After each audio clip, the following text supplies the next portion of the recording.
School में आई जादुई बालों वाली सौतेली बहन। एक बार की बात है, एक गांव में कैलाश नाम का एक आदमी अपनी पत्नी सुमन और बेटी मानवी के साथ रहता था। एक बार कैलाश अपनी पत्नी सुमन और बेटी मानवी को एक नदी के किनारे घुमाने ले जाता है। मानवी वहां जाकर खुश हो जाती है। पापा वाह, मजा आ गया, कितना मजा आ रहा है यहाँ। आप तो दुनिया के सबसे अच्छे पापा हो। मानवी बेटा, तुम्हें ये जगह अच्छी लगी? हाँ पापा, अगली बार जब भी आपको समय मिले मुझे इसी जगह घुमाने ले आना। ठीक है बेटा, चलो अब घर चलते हैं, अंधेरा होने वाला है। फिर धीरे धीरे अंधेरा होने लगता है और वो सब लोग कैलाश की मोटरसाइकिल पर घर वापस आने लगते हैं। रास्ते में एक गड्ढा आता है और कैलाश की मोटरसाइकिल का बैलेंस बिगड़ जाता है और वो तीनों नीचे गिर जाते हैं।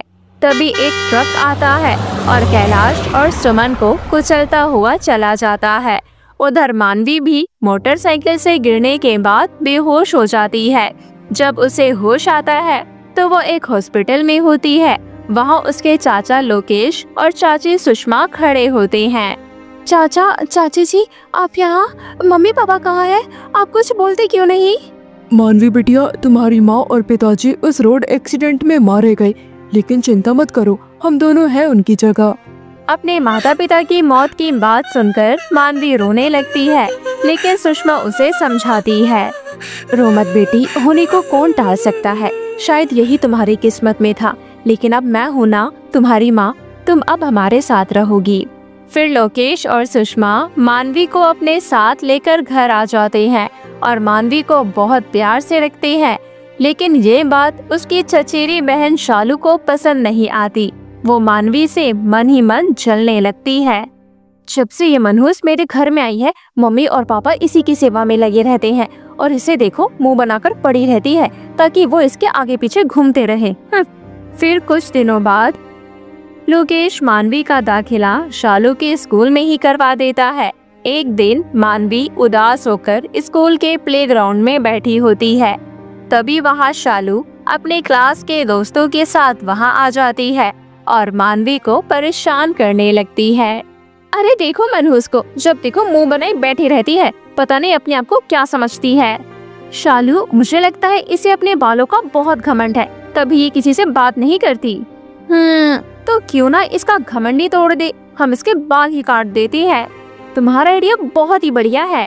इस बात पर मानवी को गुस्सा आ जाता है और वो बोलती है, तुम लोग यहाँ से चले जाओ, नहीं तो मैं मैडम से तुम्हारी शिकायत करूँगी।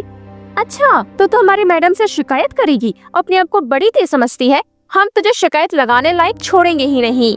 इतना कहकर शालू अपने दोस्तों के साथ मिलकर मानवी के बाल काटकर उसे गंजा कर देते हैं। उसके बाद शालू अपने दोस्तों के साथ मिलकर भाग जाती है और मानवी वहाँ रोने लगती है। मम्मी पापा, आप दोनों मुझे छोड़कर कहाँ चले गए? ये लोग कितने बुरे हैं, इन लोगों ने मिलकर मेरे बाल भी काट दिए। उसके बाद रोते रोते मानवी नदी किनारे पहुँच जाती है। मम्मी पापा, मेरा मन दुनिया में नहीं लग रहा, मैं भी आपके पास आ रही हूँ। लेकिन जैसे ही मानवी उस कुएं में छलांग लगाने जा ही रही होती है, तभी वहाँ पर धुआं ही धुआं हो जाता है और उसकी स्वर्गवासी माँ सुमन की आत्मा उसके सामने आ जाती है। ये क्या कर रही हो मानवी बेटा? आत्महत्या करना तो पाप है, तुम तो मेरी बहादुर बेटी हो। मम्मी तुम वापस आ गई, मैं यहाँ नहीं रहना चाहती, मुझे भी अपने साथ ले जाओ। मानवी मेरी बेटी, ये क्या कह रही हो? इस दुनिया में हर आदमी को अपने हिस्से के सुख और दुख खुद ही झेलने पड़ते हैं और आत्महत्या तो करना सबसे बड़ा पाप है। लेकिन मम्मी, यहाँ सब लोग मुझे परेशान करते हैं, मुझ पर हंसते हैं। मेरी बेटी, बस इतनी सी, वो सब तुमसे कमजोर है और नाकाबिल है, इसलिए तुम पर हंसते हैं। तुम उनसे अच्छी हो, जाओ फिर देखना वही तुम्हारे आगे पीछे घूमेंगे। मम्मी मैं तुम्हारी बात समझ गई, अब से मैं तुम्हारी अच्छी बेटी बनकर दिखाऊंगी और कभी नहीं रोऊंगी। यही तो मैं चाहती हूँ मेरी बेटी, बस तुम खुश रहो और मेरा और अपने पापा के सपनों को पूरा करो। ऐसा कहकर मानवी की स्वर्गवासी माँ की आत्मा अपने जादू से मानवी के बाल फिर से पहले जैसे कर देती है। लेकिन इस बार मानवी के बाल जादुई होते हैं। इससे पहले कि मानवी कुछ कह पाती, तभी सुमन की आत्मा वहाँ से गायब हो जाती है। मानवी अपने बाल वापस पाकर बहुत खुश होती है और खुशी खुशी घर पहुँचती है। मानवी को खुश देखकर सुषमा मानवी से बोलती है, अरे वाह, आज तो मानवी बेटी बहुत खुश नजर आ रही है। क्या बात है? हाँ चाची जी, अब से मैं कभी नहीं रूंगी और हमेशा खुश रहूंगी। मानवी के सर पर बाल और ऐसे खुश देखकर शालू मन ही मन और ज्यादा जलने लगती है। इसके तो बाल मैंने काट दिए थे, फिर अचानक इतनी जल्दी इसके बाल कहाँ से आ गई और इतनी खुश भी हो रही है। इसको तो मैं नहीं छोड़ूंगी। फिर अगले दिन शालू मानवी के बैग में अपनी स्कूल की कॉपी डाल देती है और उसके चोरी हो जाने का नाटक करने लगती है। अरे मेरी कॉपी कहाँ खो गई? अब मैं क्या करूँगी? मैंने उसमें इतना सारा होमवर्क किया था। लगता है मेरी कॉपी किसी ने चुरा ली है। तभी उनकी क्लास टीचर वहाँ आ जाती है। क्या हुआ शालू, तुम रो क्यों रही हो? देखो ना टीचर जी, मेरी स्कूल की कॉपी ना जाने कहाँ खो गई है। इतना ढूंढ रही हूँ लेकिन मिल ही नहीं रही। लगता है किसी बच्चे ने चोरी कर ली है। चोरी, और वो भी हमारे स्कूल में? ऐसा नहीं हो सकता। लेकिन तुम ऐसा कह रही हो तो फिर मैं क्लास के सारे बच्चों की तलाशी लूंगी। ऐसा कहकर टीचर बच्चों के बैग चेक करने लगती है। टीचर मानवी का भी बैग चेक करती है, लेकिन शालू की कॉपी उसके बैग में नहीं मिलती। ये देख शालू को बड़ी हैरानी होती है। अरे मेरी कॉपी कहाँ गई? मैंने तो इस मनोज के बैग में ही रखा था। दरअसल मानवी के जादुई बाल के जादू से शालू की कॉपी वापस उसी के बैग में चली जाती है। तभी टीचर शालू से कहती है, क्लास में तो किसी बच्चे के पास तुम्हारी कॉपी नहीं मिली। एक बार तुम अपना बैग अच्छे से चेक कर लो। नहीं टीचर, मैंने अपना बैग अच्छे से चेक किया था। मेरी कॉपी सच में चोरी हो गई है। मैम, मुझे लगता है शायद मानवी ने ली होगी, क्योंकि वो मुझसे बहुत जलती है। शालू, ऐसे किसी पर चोरी का इल्जाम नहीं लगाते। मानवी के बैग में तुम्हारी कॉपी नहीं मिली। लाओ, मैं तुम्हारा बैग चेक करती हूँ। क्लास टीचर ने जब शालू का बैग चेक किया तब कॉपी उसके बैग में ही मिली। ये देख टीचर गुस्से से बोली, शालू, तुम्हें शर्म नहीं आती? झूठ बोलते हुए और मानवी पर झूठा इल्जाम लगाते हुए। तुम्हारी कॉपी तो तुम्हारे बैग में ही है। ऐसा कैसे हो सकता है? मैंने तो अपनी कॉपी खुद अपने... क्या कहना चाहती हो तुम? साफ साफ बोलो। कुछ नहीं मैडम। शालू, मुझे सब पता है, क्योंकि मैं क्लासरूम की खिड़की से तुम्हें मानवी के बैग में अपनी कॉपी डालते हुए देख लिया था। लेकिन वो तुम्हारे बैग में वापस कैसे आया इसका मुझे नहीं पता, लेकिन तुम्हें इसकी सजा जरूर मिलेगी। आज तुम पूरा दिन भर क्लास से बाहर धूप में खड़ी रहोगी। टीचर जी, इसे कुछ मत कहिए। ये जैसी भी है मेरी बहन है, इसे कुछ मत कहिए। इसे माफ कर दीजिए। नहीं मानवी, सजा तो इसे जरूर मिलेगी। शालू, तुमने सुना नहीं? जाओ क्लास के बाहर जाकर खड़ी हो जाओ। शालू गुस्से से क्लास के बाहर जाकर खड़ी हो जाती है और सब बच्चे शालू का मजाक उड़ाने लगते हैं। लेकिन शालू मन ही मन गुस्से से जल भुन रही थी। इसे तो मैं छोड़ूंगी नहीं। आज इसकी वजह से क्लास में मेरी इंसल्ट हुई। फिर स्कूल की छुट्टी हो जाने के बाद शालू मानवी को एक सुनसान रास्ते से घर ले जाने लगी। अरे शालू, आज तो मुझे किस रास्ते से घर ले जा रही हो? तुम बस चुपचाप चलती रहो, मैं तुम्हें शॉर्टकट रास्ते से ले जा रही हूँ। तभी थोड़ी दूर चलने पर शालू मानवी को एक ऊंची पहाड़ी पर ले जाती है। अरे मानवी, तुम दूर क्यों खड़ी हो? देखो यहाँ से नीचे का नजारा कितना अच्छा लग रहा है। अरे हाँ, सच में यहाँ से सब कितना सुंदर लग रहा है। तभी शालू मानवी को धक्का देने आगे बढ़ती है, लेकिन अचानक शालू का पैर फिसल जाता है और वो पहाड़ी से नीचे गिरने वाली होती है। तभी मानवी अपने लंबे बालों की मदद से शालू को गिरने से बचा लेती है। ये देख शालू को अपने किए पर बहुत पछतावा होता है। मैं कितनी बुरी हूँ जो तुमसे इतनी नफरत करती रही, तुम्हारी जान लेने की सोची। मुझे माफ कर दो मानवी। ये कहते हुए शालू मानवी से माफी मांगती है। तभी मानवी शालू को गले से लगा लेती है। उसके बाद घर आकर शालू अपने माता पिता को पहाड़ी पर घटी सारी घटना बताती है। सारी बात सुनकर शालू की माँ सुषमा मानवी से कहती है, मानवी बेटा, तुम्हारा बहुत बहुत धन्यवाद। तुमने शालू बेटी की जान बचाकर हम पर बहुत बड़ा उपकार किया है। अरे चाची जी, ये तो मेरी बहन है और फिर ये तो मेरा फर्ज था। उस दिन के बाद से दोनों बहनें साथ में प्यार से रहने लगती हैं। बहू निकली चुड़ैल। ये कहानी है राहुल और संजना की, जो एक दूसरे से बहुत प्यार करते थे। मगर राहुल की माँ राधा देवी ने अपनी सहेली को जुबान दे रखा था कि वो अपने बेटे राहुल की शादी उसकी बेटी कोमल से ही करवाएगी। कोमल और राहुल बचपन के दोस्त हैं। कोमल बचपन से ही राहुल को बहुत चाहती थी, मगर राहुल कोमल को सिर्फ अपनी एक अच्छी दोस्त मानता था। एक रोज की बात है, राहुल की माँ राधा देवी राहुल से कहती है, बेटा अब तो तेरे सरकारी दफ्तर में नौकरी भी लग गई है। अरे अब तो कोमल से शादी करने के लिए हाँ कर दे। और तू तो जानता है ना कि मैंने कोमल की माँ को जुबान दे रखी है कि मैं कोमल की शादी तुझसे ही कराऊंगी। माँ, आपको पता है ना कि मैं कोमल से प्यार नहीं करता, तो फिर आप बार बार कोमल से शादी करने की जिद क्यों करती हो? मुझे ऑफिस के लिए लेट हो रहा है, इसलिए मैं तो चला ऑफिस। राहुल ऑफिस जाने से पहले संजना के घर जाता है और संजना से बोलता है, संजना, माँ रोज रोज मेरी शादी कोमल से करने के लिए पीछे पड़ी रहती है, इसीलिए मैंने सोच लिया है कि हम दोनों आज ही मंदिर जाकर शादी कर लेते हैं।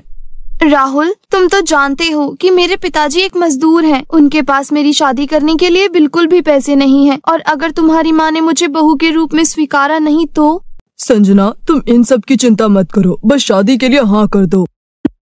फिर राहुल संजना और उसके पिता को मंदिर ले जाता है, जहां वे दोनों शादी कर लेते हैं। राहुल शादी करके संजना को अपने साथ घर ले आता है। राहुल, तो तूने इस संजना से शादी कर ही ली। अब मैं अपनी सहेली को क्या जवाब दूंगी और कोमल से आंखें कैसे मिला पाऊंगी? बेटा, ये तूने सही नहीं किया। मुझे माफ कर दो माँ, मैं कोमल से नहीं बल्कि संजना से प्यार करता हूँ, इसीलिए मैंने उससे मंदिर में शादी कर ली। और अगर मैं ऐसा नहीं करता तो आप मेरी कोमल से शादी करवा देती। और वैसे भी कोमल बहुत समझदार लड़की है, आप उसे समझाओगी तो वो समझ जाएगी। फिर राधा राहुल संजना की आरती करके उन दोनों को घर के भीतर ले जाती है। अगले ही दिन कोमल राहुल के घर आती है और राहुल से बोलती है, राहुल, तुमने संजना से शादी कर ली, ये तुमने ठीक नहीं किया। और माँ जी, आप ही तो मेरी माँ को जुबान दी थी ना कि आप राहुल की शादी मुझसे कराओगी, मगर आप तो एक नंबर की झूठी निकली। कोमल बेटी, मेरी बात तो सुन। मुझे किसी की कोई बात नहीं सुननी। आप सबने मेरे साथ धोखा किया है, देखना आप सभी को मेरी बद्दुआ लगेगी। कोमल ऐसा बोलकर वहाँ से चली जाती है। फिर कुछ दिनों तक सब कुछ सही चल रहा होता है। बहू के आ जाने से अब राधा देवी को घर के काम से छुटकारा मिल गया था। वे घर का सभी काम अपनी बहू संजना से ही करवाती थी। एक रोज राहुल संजना को अपने साथ बाहर घुमाने के लिए ले जा रहा होता है कि तभी रास्ते में उन्हें कोमल मिल जाती है। राहुल, मैं तुमसे बहुत प्यार करती थी, फिर भी तुमने मेरे साथ शादी क्यों नहीं की? तुम कभी खुश नहीं रहोगी और न ही तुम्हारी पत्नी और माँ, सभी को मेरी बद्दुआ लगेगी, बद्दुआ। ऐसा बोलकर रोते हुए वहाँ से चली जाती है। राहुल, मुझे तो कोमल की बातों से बहुत डर लगने लगा है। फिर इसी तरह राहुल और संजना की शादी को कुछ दिन और बीत जाते हैं। पर एक दिन संजना सुबह तैयार होकर मंदिर जाती है और सुबह से शाम हो जाती है, पर संजना मंदिर से वापस नहीं आती। राहुल रात को ऑफिस से घर आता है तो माँ राहुल से बोलती है, बेटा, बहुत सुबह की मंदिर गई है पर अभी तक घर वापस नहीं आई। माँ के ऐसे बोलते ही संजना आ जाती है और वे किसी से कुछ भी बोले बिना ही अपने कमरे में चली जाती है। अरे बहू, क्या हुआ? राहुल अपने कमरे में जाता है और संजना से बोलता है, क्या हाल बना रखा है अपना, और तुम्हें मंदिर से घर आने में इतनी देर कैसे लग गई? वो मैं रास्ता भटक गई थी, बस इसीलिए देर हो गई। अब मैं थक गई हूँ, मुझे अभी सोना है। फिर सुबह राहुल ऑफिस जाने के लिए तैयार हो जाता है। देखता है कि संजना अभी तक नहीं उठी है, इसलिए राहुल बिना नाश्ता किए हुए ही ऑफिस चला जाता है। कुछ देर में माँ आती है और देखती है कि संजना अभी तक सोई हुई है। माँ संजना को उठाते हुए बोलती है, अरे बहू, कब तक सोएगी? अब तो सुबह के 10 बज गए हैं। अरे अब तो उठकर हमारे लिए नाश्ता बना दे। मिस्टी कब से अपने कमरे में कॉफी का इंतजार कर रही है। चल जल्दी से उठ और सबके लिए कॉफी बना दे और मेरे लिए चाय नाश्ता बना दे। संजना गुस्से में उठती है और माँ से बोलती है, ए बुढ़िया, कब से तेरी बकबक सुन रही हूँ। तू है कि मुझे चैन से सोने ही नहीं दे रही। जब देखो मुझे दुखी करती रहती है। घर का सारा काम मुझसे कराती है, इसीलिए आज नाश्ता मैं तेरे लिए नहीं बल्कि तू मेरे लिए बनाएगी और रसोई का सारा काम भी तू ही करेगी। बहू, ये कैसी बातें कर रही है अपनी सास से? लगता है कि तुझे सास वाला रूप दिखाना पड़ेगा। चल जल्दी से रसोई में जाकर मेरे लिए गर्मा गर्म नाश्ता बना कर ला, नहीं तो। माँ की बात से संजना को बहुत गुस्सा आने लगता है। गुस्से से संजना की आंखें लाल हो जाती है और देखते ही देखते वो एक भयानक चुड़ैल में बदल जाती है। बुढ़िया, सुनाई नहीं दिया क्या? आज नाश्ता तू बनाएगी, रसोई का सारा काम भी तू ही करेगी। बहू, ये तुम्हें क्या हो गया? तुम चुड़ैल कैसे बन गई? अरे मेरी बहू चुड़ैल कैसे बन गई रे? अरे मिस्टी बेटी, जरा देख तो, तेरी भाभी चुड़ैल बन गई, चुड़ैल। ए बुढ़िया, चिल्लाना बंद कर, नहीं तो तेरे लिए अच्छा नहीं होगा। और अपनी बेटी को तू क्या बुलाती है? उसे तो मैं मजा चखाती हूँ। जब देखो खुद फोन चलाती रहती है और सारा काम मुझसे करवाती है। ऐसा बोलकर चुड़ैल मिस्टी के कमरे में जाती है और मिस्टी से बोलती है, अरे ओ महारानी, चल जल्दी खड़ी हो। जब देखो फोन कॉल्स मैसेज यही सब में लगी रहती है। माँ, ये चुड़ैल कहाँ से आ गई? माँ जल्दी से यहाँ से भागो, नहीं तो ये हमें खा जाएगी। अरे बेटी, ये संजना बहू है, ना जाने ये चुड़ैल कैसे बन गई। ए बुढ़िया, मैं तेरी संजना बहू नहीं बल्कि चुड़ैल बहू हूँ, चुड़ैल बहू। और अगर तूने बकबक की तो मैं तुझे पंखे पर उल्टा लटका दूंगी। चलो अब जल्दी से माँ बेटी घर के काम में लग जाओ और जाकर मेरे लिए बढ़िया सा नाश्ता बना कर लाओ। मेरा मुंह क्या ताक रही हो? जल्दी करो, जल्दी। माँ और मिस्टी चुड़ैल से डरते हुए रसोई घर में जाकर चुड़ैल बहू के लिए नाश्ता बनाने लगते हैं कि तभी मिस्टी चुड़ैल की नजरों से बचते हुए अपने भाई राहुल को फोन करके सब बता देती है। राहुल मिस्टी की बात सुनते ही जल्दी से घर आ जाता है और संजना को चुड़ैल के रूप में देखकर बोलता है, मुझे कल रात से कुछ अजीब सा लग रहा है कि कुछ न कुछ तो गड़बड़ है। देखो ना बेटा, ये बहू नहीं, ये बल्कि चुड़ैल बहू है। ये हमसे घर का सारा काम करवा रही है। अरे मैं तो तेरी शादी कोमल से करना चाहती थी, पर तू तो ये चुड़ैल बहू ले आया। ना जाने अब क्या होगा हम सबका। अगर तूने कोमल से शादी की होती तो आज ये दिन ना देखना पड़ता। हे बुढ़िया, बहुत बोलती है, रुक अभी तेरा गला दबाती हूँ। अगर तूने मेरी माँ को कुछ भी किया तो तेरे लिए अच्छा नहीं होगा। तभी घर पर तांत्रिक बाबा आ जाते हैं। अरे तांत्रिक बाबा को कैसे पता चला कि हमारी बहू चुड़ैल बन गई है? माँ, इन्हें मैंने बुलाया है। जब से संजना मंदिर से लौटी है तब से मुझे वो कुछ बदली लगी, और जब मिस्टी ने फोन पर बताया तो मेरा शक यकीन में बदल गया कि संजना पर एक चुड़ैल का साया है। राहुल की बात सुनते ही चुड़ैल राहुल का गला पकड़ लेती है। तू मुझे तांत्रिक से पकड़वाएगा? अरे तुझे तो मैं अभी चुटकी से मसल दूंगी। तभी तांत्रिक अपने झोले से भभूत निकालता है और मंत्र पढ़ते हुए भभूत चुड़ैल पर डाल देता है। मंत्रों के उच्चारण से चुड़ैल राहुल का गला छोड़ देती है। ए चुड़ैल, उस लड़की का शरीर छोड़ती है या मैं तुझे अपनी बोतल में कैद कर लूं? नहीं, मुझे फिर से बोतल में कैद नहीं होना, मगर मैं इस लड़की का शरीर भी नहीं छोड़ सकती। आखिर इसने तेरा क्या बिगाड़ा है जो तू इसका शरीर नहीं छोड़ सकती? बता, नहीं तो मैं तुझे अपने मंत्रों की शक्ति से अभी बोतल में कैद कर लेता हूँ। मुझे एक तांत्रिक ने भेजा है ताकि मैं इस लड़की के शरीर में प्रवेश करके घर के सभी लोगों का जीना हराम कर दूं। तांत्रिक चुड़ैल पर भभूत डालते हुए बोलता है, मगर कोई तांत्रिक ऐसा क्यों करेगा? चुड़ैल भभूत के कारण जोर से चिल्लाने लगती है।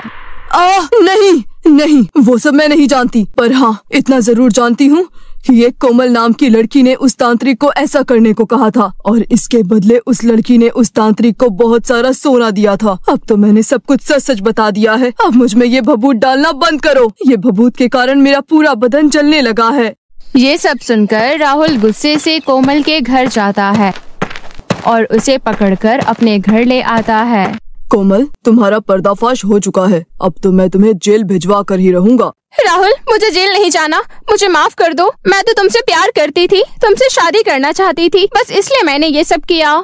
फिर तांत्रिक अपने मंत्रों की शक्ति से चुड़ैल को बोतल में कैद कर लेता है। संजना के ठीक होते ही कोमल उससे माफी मांगती है। संजना कोमल को माफ कर देती है। फिर तांत्रिक बाबा चुड़ैल को बोतल में कैद करके अपने साथ ले जाते हैं।